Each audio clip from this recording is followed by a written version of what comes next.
this video, I will be reviewing a Nakiri knife from Xinzuo with the 440C core material. Hello guys, I'm ChefPanko and I work in a Japanese restaurant. Make sure to subscribe if you want to know more about knives and cooking. Before we start with the review, I want to go over some disclosures. This knife has been bought with my own money. No one sent it to me or is paying me to use the knife or to make this video. No one gets a chance to preview any of this footage before you guys get to see this on YouTube. Now with the disclosures away, let's start with the review. The knife has a stainless steel cladding on the sides. The core material is a 440C steel with a Rockwell of 58. It has a full Tang handle made from G10 and has 3 rivets. A G10 handle does not require any maintenance. The handle is very comfortable to hold because of the size. It is not too big and sits nicely in your hand. The knife balance point is at the edge of the cap, which makes this knife back heavy. The recommended gripping style is the pinch grip in front of the cap for the optimal balance distribution. A pinch grip at the blade will result in a back heavy knife, and that is something I can't recommend on a Nakiri. The spine has a distal taper which is not necessary for a Nakiri. The heel is 2.1mm, the middle part is 2.0 and the front portion is 1.9mm. The spine and the heel can use some polishing work, but this is not noticeable during use. You won't touch the spine and the heel with the pinch grip.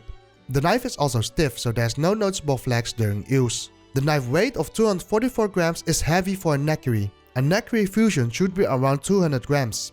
The handle is designed very nicely and sits very comfortable around my palm and fingers. There's enough knuckle clearance for all gripping styles, but the only gripping style I recommend is the pinch grip at the front of the cap or handle. The knife profile is very interesting. The knife is sold as a Nakiri, but it does not feel like one. The Xinzuo Nakiri is sold as a new concept that blends into the classic Nakiri design. For someone that has used and owns a Japanese Nakiri, this new concept has felt as a Nakiri, because I buy a Nakiri for the middle to front heavy balance point. As you can see, the Xinzuo Nakiri knife is having a curve upwards at the front and has a round belly at the middle. Compared to my Amku style Zanmai, you can see that the Japanese Nakiri is a lot flatter in the blade profile. Not only is the blade flatter, the Zanmai is also slightly front heavy, which is a great balance point for a cleaver. The front to middle balance point accommodate the Nakiri design and its intended use. I'm very surprised that the Xinzuo Nakiri is not front heavy, especially when the blade is longer.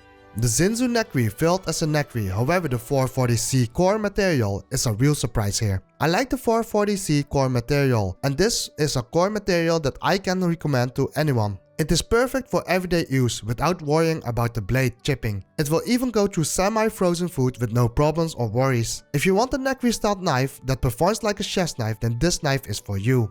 You will keep the extra width for better knuckle clearance and food transfer, but it will not perform like a Nakiri but more like a chef's knife.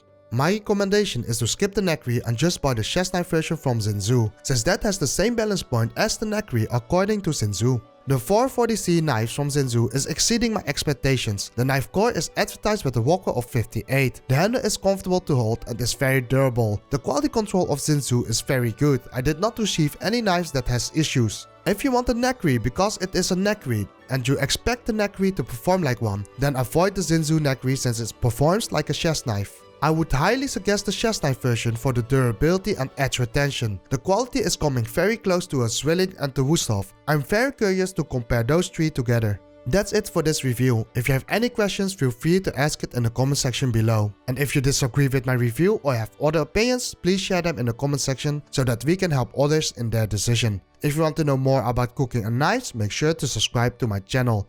Thank you for watching and I see you in the next video.